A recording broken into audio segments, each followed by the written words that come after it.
La mujer que estaba en esa puerta no iba a dejarse intimidar por placas ni amenazas. Era alguien que entendía el poder mejor que ellos. Conocía la ley mejor que todo su departamento. Y en los siguientes 23 minutos iba a desmantelar todo lo que creían saber sobre salirse con la suya con registros ilegales. Antes de continuar, ¿desde dónde nos están viendo ahora mismo? Dejen su país o estado en los comentarios. Y si aún no se han suscrito, pulsen ese botón ahora, porque esta historia se pone absolutamente salvaje. Jasmine Carter no era una mujer negra promedio de 29 años. Mientras la mayoría de la gente de su edad todavía estaba pagando préstamos estudiantiles y descubriendo sus carreras, Jasmine ya se había convertido en una de las fiscales federales más temidas del Distrito Este de Pensilvania.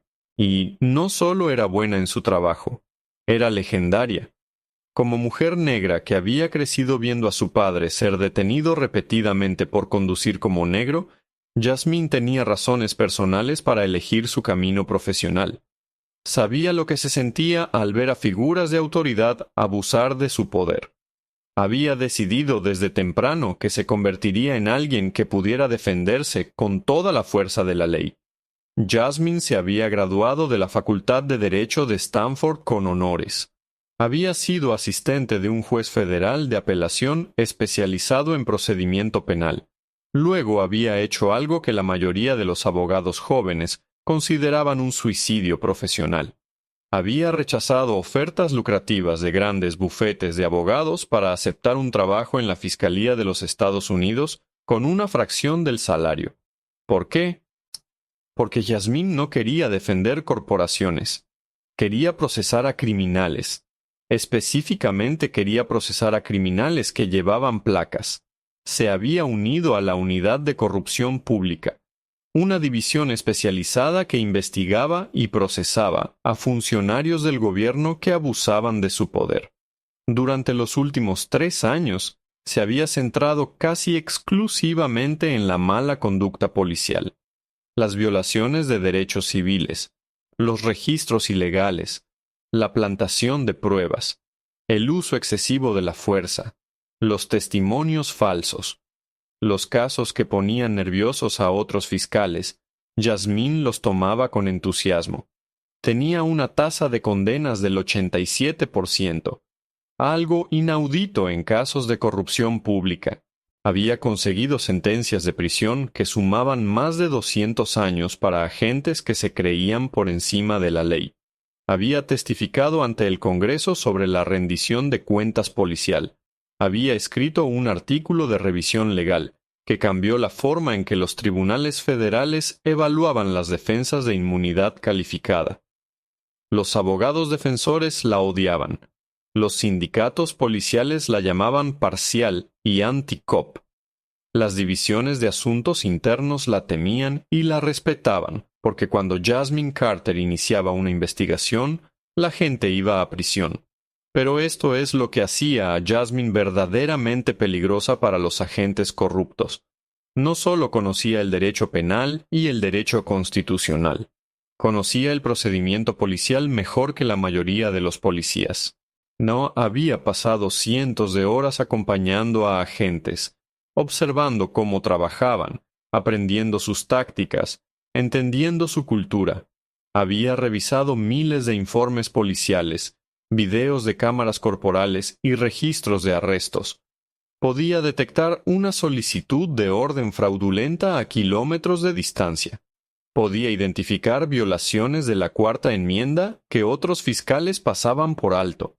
Conocía la diferencia entre el trabajo policial legítimo y los criminales con placas. Y se especializaba en un tipo particular de caso: registros ilegales basados en órdenes falsas o inexistentes.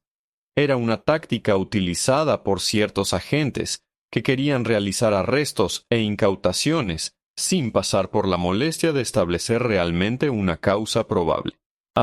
Fabricaban información en las solicitudes de orden o realizaban registros sin orden y alegaban circunstancias de exención que no existían. Jasmine había procesado 11 casos relacionados con fraude de órdenes en los últimos 2 años. Tenía una tasa de condenas del 100% en esos casos. Los agentes que mentían en las solicitudes de orden iban a prisión federal cuando Jasmine Carter estaba procesando. Y esa mañana de sábado, 3 agentes de la unidad de narcóticos del Departamento de Policía de Filadelfia estaban a punto de descubrir por qué.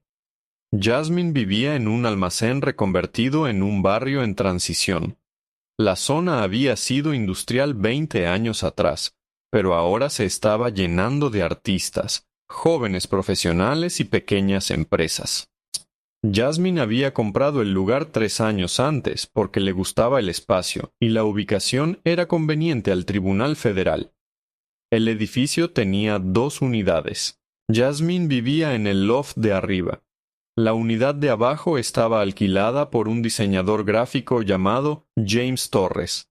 James tenía 31 años, originario de Puerto Rico. Tranquilo, se dedicaba a lo suyo, pagaba su alquiler a tiempo y no se metía en los asuntos de nadie.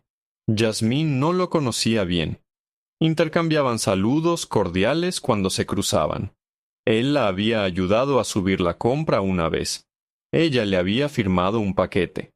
Cosas normales de vecinos.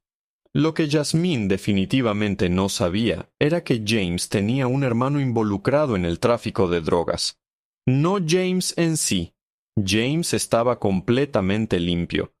Pero su hermano Carlos se había metido en problemas y la unidad de narcóticos del PD de Filadelfia había estado investigando a Carlos durante meses. Los agentes habían estado vigilando a Carlos, rastreando sus movimientos, y tratando de construir un caso. Durante esa vigilancia habían visto a Carlos visitar el edificio donde vivía James. Lo habían visto entrar y salir 20 minutos después llevando una bolsa de deporte. Eso fue suficiente en sus mentes para asumir que se estaban almacenando drogas en ese edificio. No sabían en qué unidad. No tenían ninguna evidencia real de drogas. Solo tenían una suposición basada en una visita de un presunto traficante. Así que hicieron lo que habían hecho docenas de veces antes. Redactaron una solicitud de orden llena de exageraciones y suposiciones presentadas como hechos. Afirmaron que tenían información de un informante confidencial, fiable, lo cual no era cierto. Afirmaron que habían observado múltiples visitas sospechosas cuando solo habían visto una. Y afirmaron que tenían pruebas corroborativas de tráfico de drogas en esa dirección, lo cual no existía. Presentaron la solicitud a un juez magistrado un viernes por la tarde.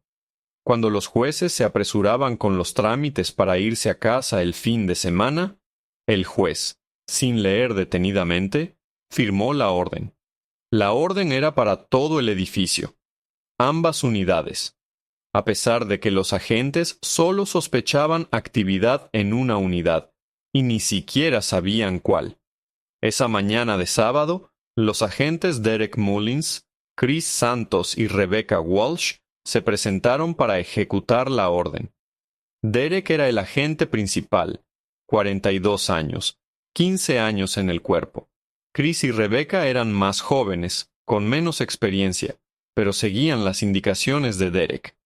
Derek había sido investigado 2 veces antes por tácticas de registro cuestionables. En ambas ocasiones, asuntos internos lo habían absuelto, no porque fuera inocente, sino porque los casos se cerraron antes de que alguien mirara demasiado de cerca. Tocaron la puerta principal a las 7:15 de la mañana. Jasmine estaba despierta. Había salido a correr, se había duchado y estaba preparándose un café cuando oyó los golpes. Fue a la puerta en pantalones de chándal y camiseta, con el pelo todavía mojado, su piel morena visible a través de la ventana de la puerta. A través de la puerta pudo ver a 3 personas con equipo táctico con police, impreso en sus chalecos. Abrió la puerta con la cadena puesta. Derek Mullins vio a una joven mujer negra, vestida informalmente, e hizo su primera suposición de muchas que lamentaría esa mañana.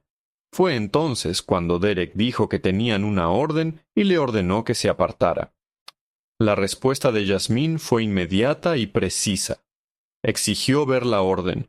No pidió, exigió. Derek intentó la jugada de autoridad, diciéndole que no tenían que mostrarle nada. Era mentira, y Jasmine lo supo al instante. Citó la cuarta enmienda, el requisito de presentar la orden antes de entrar. Esto no era teoría de la Facultad de Derecho, era derecho constitucional establecido. Cualquier agente que hubiera pasado por la formación básica debería haberlo sabido. Derek escaló. La acusó de interferir, llamándolo delito. Estaba intentando intimidarla para que retrocediera a través de la amenaza de arresto. Jasmine no retrocedió. Señaló su violación como lo que era, una violación constitucional que resultaría en una demanda. Luego volvió a lanzar la pregunta. La única pregunta que Derek no pudo responder con nada más que la verdad. No, fue entonces cuando Derek cometió su error fatal. En lugar de responder a la pregunta, desafió su autoridad. ¿Quién demonios se creía que era?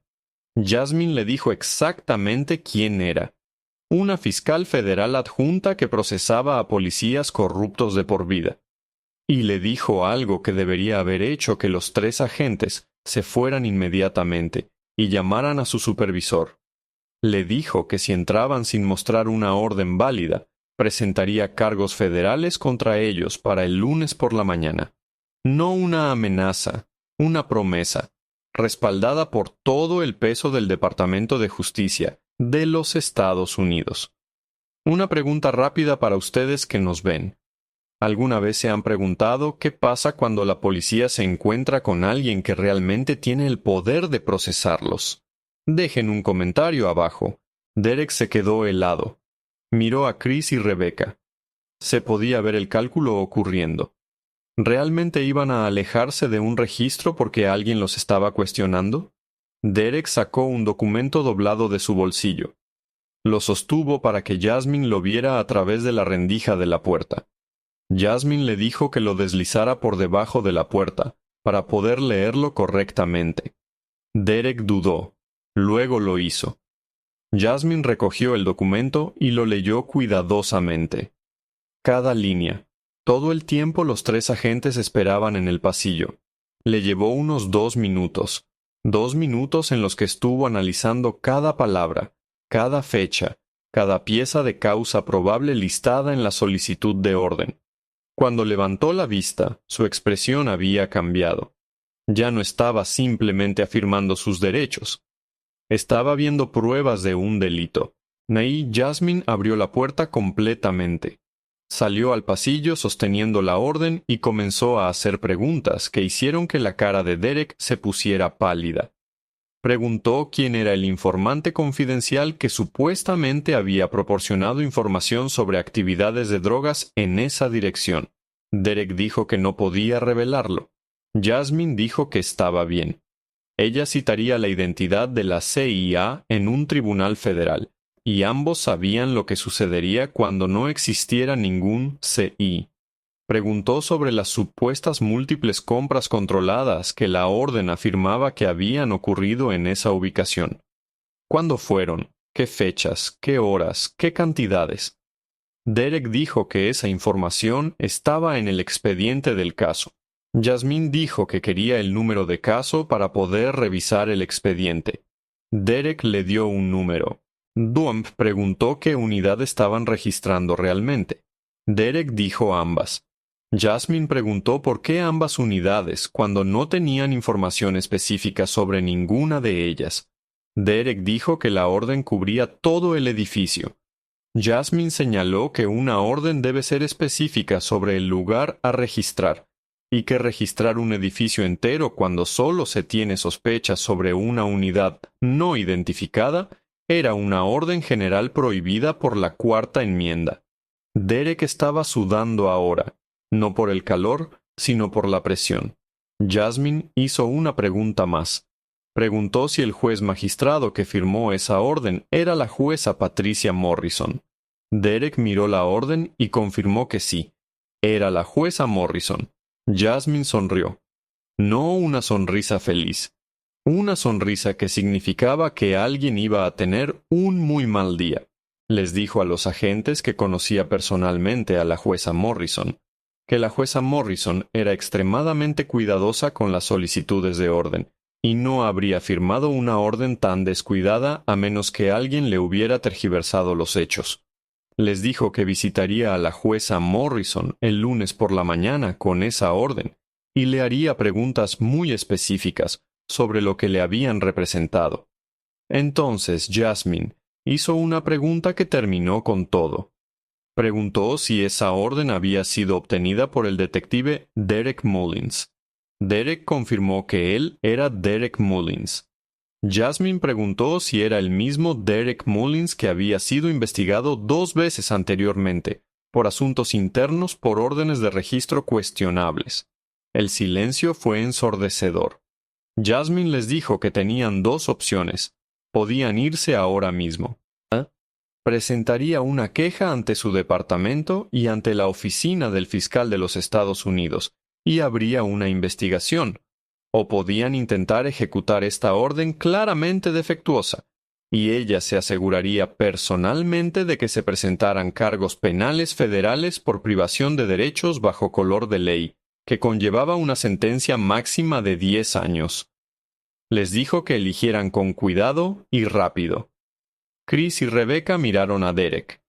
Derek miró la orden en manos de Jasmine. Luego miró la puerta detrás de ella, sabiendo que cualquier cosa que pudieran encontrar dentro no valdría la pena una prisión federal. Derek tomó la decisión inteligente por primera y posiblemente única vez esa mañana. Le dijo a su equipo que se iban. Jasmine dijo que se quedaría con la orden original como prueba. Derek intentó argumentar que la necesitaban. Jasmine le recordó que como fiscal federal, la estaba incautando como prueba de un posible delito federal. Sugirió que su sargento la contactara si tenía alguna pregunta al respecto. Los 3 agentes se fueron. Jasmine cerró la puerta, volvió a entrar e hizo una llamada a su supervisor en la oficina del fiscal de los Estados Unidos. Luego hizo otra llamada al equipo especial de corrupción pública del FBI. Luego hizo una tercera llamada a asuntos internos del PD de Filadelfia. Para las 8 de la mañana se habían abierto 3 investigaciones diferentes sobre Derek Mullins y su solicitud de orden. Para el lunes por la mañana, Derek había sido suspendido de sus funciones. Sus solicitudes de orden de los últimos 2 años estaban siendo revisadas por un equipo de agentes federales y fiscales. Para el miércoles, el FBI había entrevistado a la jueza Morrison, quien estaba furiosa al enterarse de cómo se había explotado su confianza. Ella proporcionó una declaración detallando lo que Derek le había representado frente a lo que realmente estaba en la solicitud de orden. Para el viernes, Derek Mullins fue arrestado por cargos federales. 2 cargos de privación de derechos bajo color de ley. Un cargo de perjurio en solicitud de orden. Cada cargo conllevaba una sentencia potencial de 10 años. Chris Santos y Rebecca Walsh no fueron acusados penalmente, pero ambos fueron suspendidos a la espera de la investigación. Finalmente renunciaron antes de que concluyera la investigación. La investigación no se detuvo con Derek, y agentes federales comenzaron a revisar todas las solicitudes de orden de la unidad de narcóticos de los últimos 3 años. Encontraron un patrón: causa probable exagerada, información fabricada de informantes confidenciales, descripciones vagas de actividad criminal, órdenes generales que violaban el requisito de particularidad. Encontraron 27 órdenes que tenían problemas similares a la que Derek había intentado ejecutar en el edificio de Jasmine. 27 registros potencialmente ilegales. 27 casos que podrían haber involucrado violaciones constitucionales. ¿Creen que unidades policiales enteras deberían ser responsabilizadas cuando tienen patrones como este? Déjenmelo saber en los comentarios. Jasmine fue asignada como fiscal principal del caso. Se recusó de ser testigo, ya que estaba involucrada en el incidente. Oí, pero aún podía procesar el patrón más amplio de mala conducta que la investigación había descubierto. El caso tardó 9 meses en construirse. El equipo de Jasmine entrevistó a docenas de personas que habían sido objeto de registros por parte de la unidad de Derek. Revisaron cientos de solicitudes de orden. Identificaron a 12 agentes más que habían estado involucrados en las órdenes cuestionables. El alcance se expandió más allá de Derek Mullins. Toda la unidad de narcóticos estaba bajo investigación. El supervisor de la unidad, el teniente Thomas Brennan, fue declarado culpable de aprobar muchas de las órdenes problemáticas sin una revisión adecuada. Él también fue acusado. Derek fue a juicio. Afirmó que había actuado de buena fe, que creía sinceramente que había causa probable, que cualquier error había sido un error honesto, y Jasmine desmanteló su defensa metódicamente. Le mostró al jurado 12 solicitudes de orden diferentes, donde Derek había usado un lenguaje casi idéntico para describir diferentes informantes confidenciales, que supuestamente no existían. Le mostró cómo las órdenes de Derek siempre parecían ser aprobadas los viernes por la tarde, cuando los jueces estaban ocupados. Le mostró un patrón de objetivos que eran predominantemente residentes negros y latinos en vecindarios específicos. Llamó a testigos que testificaron sobre cómo el equipo de Derek había entrado en sus hogares. No había encontrado nada y se había ido sin disculparse. La mayoría de esos testigos eran residentes negros y latinos que vivían en vecindarios que la unidad Derek atacaba desproporcionadamente. Ises llamó a un juez magistrado jubilado que explicó exactamente en qué información confían los jueces al aprobar órdenes y cómo las tergiversaciones de Derek habían corrompido ese proceso. El juicio duró 3 semanas. El jurado deliberó durante 6 horas. Encontraron a Derek Mullins culpable de todos los cargos. Fue sentenciado a 8 años en prisión federal. Su condena acaparó los titulares en toda Filadelfia. El fiscal de los Estados Unidos dio una conferencia de prensa donde mencionó específicamente que el caso se había iniciado porque uno de sus fiscales había presenciado personalmente un intento de registro ilegal. La cobertura identificó a Jasmine como esa fiscal. En 24 horas recibió amenazas de muerte de partidarios de la policía. Muchas de ellas explícitamente racistas, dirigiéndose a ella como una mujer negra que se atrevió a procesar a policías blancos. También recibió cientos de correos electrónicos de personas agradeciéndole por enfrentarse a la corrupción, muchos de familias negras y marrones que habían sido víctimas de registros ilegales similares. La investigación sobre la unidad de narcóticos continuó. 3 policías más fueron acusados federalmente. 8 más fueron despedidos por el departamento. El teniente Brennan se declaró culpable de conspiración para violar derechos civiles y recibió 5 años. El Departamento de Policía de Filadelfia se vio obligado a implementar reformas radicales. Cada solicitud de orden ahora requería la revisión de un asesor legal antes de su presentación. Todos los agentes debían completar un curso de 40 horas sobre los requisitos de la Cuarta Enmienda. Las cámaras corporales se volvieron obligatorias para todas las ejecuciones de órdenes de registro. Se contrató a un auditor externo para revisar las solicitudes de orden trimestralmente. La Fiscalía de Distrito tuvo que revisar los 27 casos en los que se habían utilizado órdenes ilegales. Desestimaron cargos en 19 casos. 5 personas que habían sido condenadas fueron liberadas de prisión cuando sus condenas fueron anuladas. La ciudad se enfrentó a una ola de demandas por derechos civiles de personas que habían sido registradas ilegalmente. Las indemnizaciones sumaron más de $18 millones. La compañía de seguros que cubría al departamento de policía amenazó con retirar la cobertura a menos que se implementaran reformas serias. Todo esto sucedió porque Jasmine Carter se negó a apartarse cuando 3 agentes se presentaron en su puerta con una orden defectuosa. Hablemos de la imagen general aquí. Esta historia no trata solo de una fiscal que detiene un registro ilegal. Se trata de lo que sucede cuando alguien con autoridad real desafía a la policía que está acostumbrada a ser irrebatible. La mayoría de la gente desconoce sus derechos cuando la policía se presenta con una orden judicial. Ignoran que la orden debe mostrarse antes de ingresar al domicilio. No entienden qué significa causa probable. Desconocen que tienen derecho a leer la orden detenidamente y a hacer preguntas. No saben cómo luce una orden defectuosa. Los agentes policiales se aprovechan de esa ignorancia. No todos los agentes, pero sí suficientes para que sea un problema sistémico.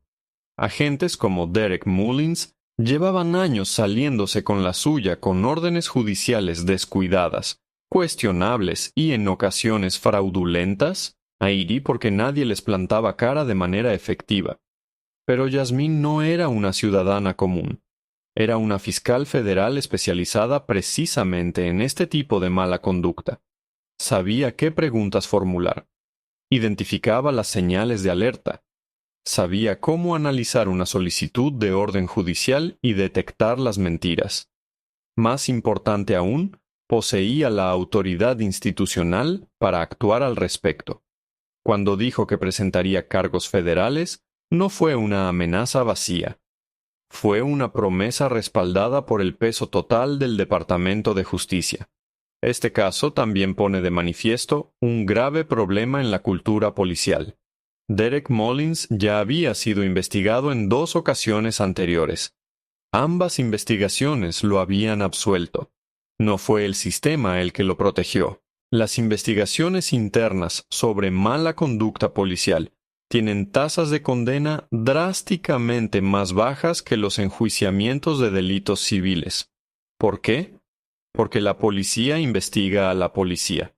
Porque los departamentos están más interesados en proteger a sus agentes que en la rendición de cuentas. Porque la cultura prioriza la lealtad sobre la integridad. Fue necesaria una investigación federal dirigida por una fiscal ajena a esa cultura para finalmente responsabilizar a Derek. E incluso entonces, solo ocurrió porque cometió el error de apuntar a alguien que podía defenderse. Aquí hay una pregunta para usted. ¿Deberían todas las investigaciones de mala conducta policial ser manejadas por agencias externas en lugar de asuntos internos? Comenten abajo. Las grabaciones de las cámaras corporales del equipo de Derek esa mañana se convertirían más tarde en pruebas en el caso. Capturaron la agresión inicial de Derek. Capturaron su negativa a mostrar la orden. Capturaron el momento en que Jasmine se identificó como fiscal federal. Capturaron el rostro de Derek al darse cuenta de que acababa de intentar ejecutar una orden cuestionable contra alguien que podría destruir su carrera. Esa filmación se mostró a todos los agentes del Departamento de Policía de Filadelfia, como parte de la capacitación obligatoria que siguió al escándalo. Se tituló Requisitos constitucionales para órdenes de registro. Un estudio de caso. El video tenía como objetivo enseñar 2 lecciones. Primero, conoce la ley y cúmplela. Segundo, cada persona que encuentres puede ser alguien que conozca sus derechos mejor que tú. Y si te saltas los pasos, eventualmente te atraparán. Jasmine continuó su trabajo en la oficina del fiscal de los Estados Unidos. Después del caso Mullins, su carga de trabajo aumentó drásticamente. Las personas que habían sido víctimas de mala conducta policial ahora sabían que había una fiscal que perseguiría estos casos de manera agresiva. Desde entonces, ha procesado a 23 oficiales adicionales por diversas formas de corrupción. Su tasa de condenas se mantiene por encima del 85%. Ha ampliado su enfoque para incluir casos de uso excesivo de la fuerza y siembra de pruebas. Todavía vive en el mismo loft tipo almacén. La unidad de abajo ahora está alquilada por un maestro. Y Jasmine se aseguró de que su nueva vecina supiera exactamente lo que había sucedido con el incidente anterior, y le aseguró que nada de eso volvería a ocurrir. James Torres, el inquilino original de abajo, se mudó poco después del incidente. No por nada que Jasmine hubiera hecho, sino porque estaba aterrorizado de que los problemas de su hermano lo persiguieran. Jasmine lo ayudó a salir de su contrato de arrendamiento anticipadamente y escribió una carta de recomendación para su nuevo apartamento. Derek Mullins está cumpliendo actualmente su condena en una institución correccional federal en Pensilvania. Será elegible para la liberación en 2029. Su carrera policial ha terminado. Su pensión fue confiscada. Su reputación está destruida. El teniente Thomas Brennan también está en prisión federal. La unidad que supervisaba fue disuelta.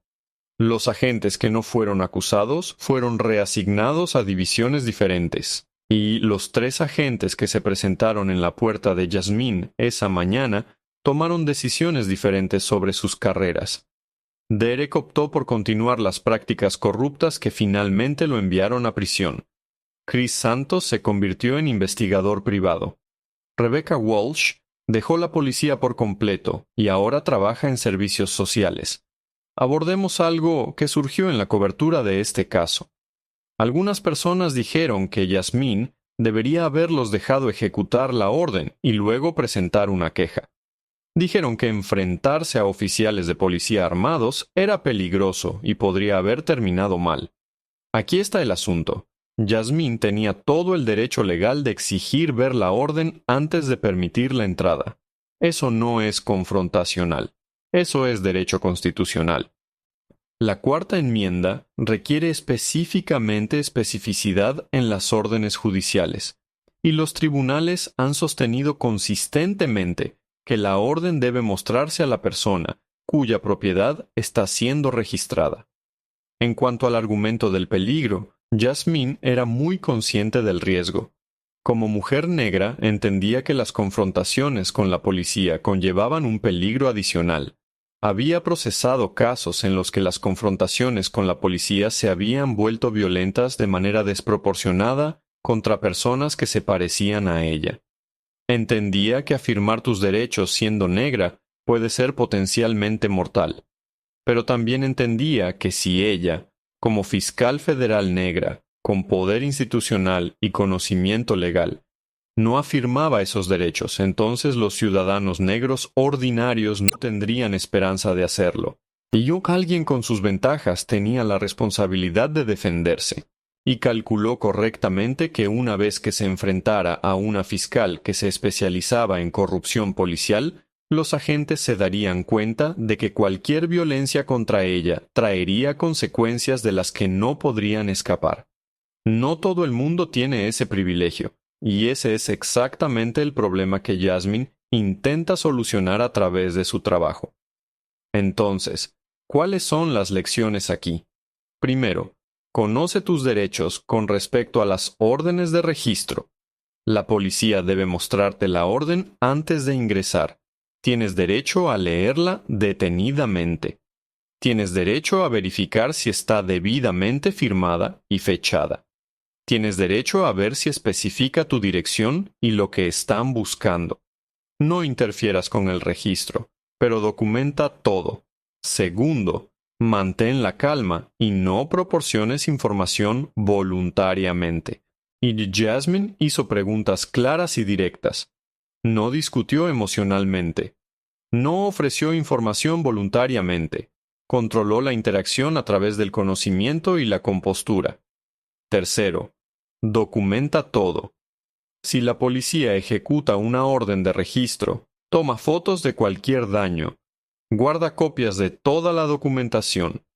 Anota los nombres y números de placa de todos los agentes presentes y escribe exactamente lo que sucedió mientras está fresco en tu memoria. Cuarto, busca ayuda legal de inmediato. Si crees que un registro fue ilegal, contacta a un abogado de inmediato. Existen plazos estrictos para impugnar registros y preservar pruebas. Quinto, comprende que la rendición de cuentas es posible, pero requiere seguimiento. Jasmine no solo detuvo el registro ilegal, presentó quejas ante 3 agencias diferentes, cooperó con los investigadores y procesó el caso. Lo llevó hasta el final. Eso es lo que genera cambios. A partir de ahora, a Derek Mullins le quedan 7 años de su condena. Presentó una apelación argumentando que su condena fue injusta, porque la fiscal había estado personalmente involucrada en el caso. La apelación fue denegada. Jasmine Carter fue ascendida a fiscal principal en la unidad de corrupción pública. Ahora supervisa a otros fiscales que trabajan en casos de mala conducta policial. Ha capacitado a agentes del FBI sobre cómo identificar fraude en órdenes judiciales.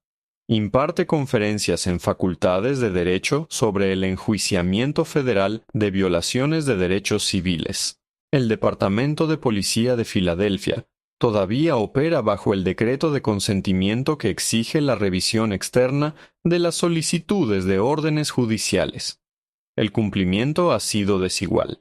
Algunos agentes adoptan las reformas, otros se resisten a ellas. Las auditorías han encontrado problemas continuos, aunque no tan graves como durante la era de Derek Mullins. Ninguno de estos cambios habría ocurrido si Jasmine se hubiera hecho a un lado esa mañana de sábado. Ninguno de ellos habría ocurrido si hubiera permitido que el registro ilegal procediera y hubiera presentado una queja más tarde. Ninguno de ellos habría ocurrido si no hubiera conocido sus derechos y hubiera tenido el poder de hacerlos cumplir. Una fiscal, una orden judicial ilegal, 23 minutos en su puerta principal, y toda una unidad policial fue desmantelada. Ese es el poder del conocimiento combinado con la autoridad institucional. Así es la rendición de cuentas cuando alguien con la capacidad de hacerla cumplir se niega a mirar hacia otro lado. Eso es lo que sucede cuando los oficiales corruptos finalmente se encuentran con alguien a quien no pueden intimidar. Última pregunta para usted. ¿Qué es una cosa que aprendió de esta historia que no sabía antes? Dejen su respuesta en los comentarios y no olviden suscribirse para más historias como esta. Esta historia importa porque revela cómo prospera la corrupción policial, no a través de crímenes dramáticos al estilo de Hollywood, sino a través de atajos rutinarios y suposiciones de que nadie se opondrá, a través de solicitudes de órdenes judiciales que exageran los hechos porque los jueces están demasiado ocupados para examinarlas detenidamente. A través de supervisores que aprueban tácticas cuestionables porque interrogar a los oficiales es incómodo. La historia de Jasmine demuestra que estos sistemas pueden ser desafiados, que los oficiales corruptos pueden ser procesados, que unidades enteras pueden ser responsabilizadas cuando se exponen patrones de mala conducta, que el cambio es posible cuando alguien con conocimiento y autoridad se niega a aceptar el statu quo. No todos los registros ilegales se detienen. No todos los oficiales corruptos van a prisión. No todas las víctimas tienen acceso a la justicia. Pero esta sí la tuvo, y eso importa. La solicitud de orden judicial que Derek Mullins presentó esa tarde del viernes ahora se utiliza en las facultades de Derecho como ejemplo de fraude por causa probable. Puedes ver dónde afirmó hechos que no existían. Puedes ver dónde exageró la actividad sospechosa. Puedes ver exactamente cómo es el fraude en órdenes judiciales. Y tal vez, solo tal vez, la próxima vez que un oficial piense en tomar atajos en una solicitud de orden judicial, recordará este caso. Recordará a Derek Mullins cumpliendo 8 años en prisión federal. Recordarán que la persona a cuya puerta llaman podría ser alguien que conoce la ley mejor que ellos. Ese es el legado de Jasmine. No solo procesar a un oficial corrupto, sino demostrar que el sistema puede funcionar cuando las personas con poder lo utilizan correctamente. Que la rendición de cuentas es real cuando alguien la hace cumplir. que los derechos importan cuando alguien los defiende. Y esta es la historia de cómo una fiscal adjunta de los Estados Unidos convirtió un intento de registro ilegal en sentencias de prisión federal para varios oficiales y en reformas sistémicas para todo un departamento de policía. Pero más que eso, es una historia de coraje, conocimiento y la lucha continua contra la corrupción en la aplicación de la ley. Gracias por ver esta historia hasta el final. Si la encontró reveladora, asegúrese de estar suscrito porque cubro más historias como esta que necesitan ser contadas. Dejen un comentario para hacerme saber lo que creen que debería suceder en casos como estos. Nos vemos en el próximo.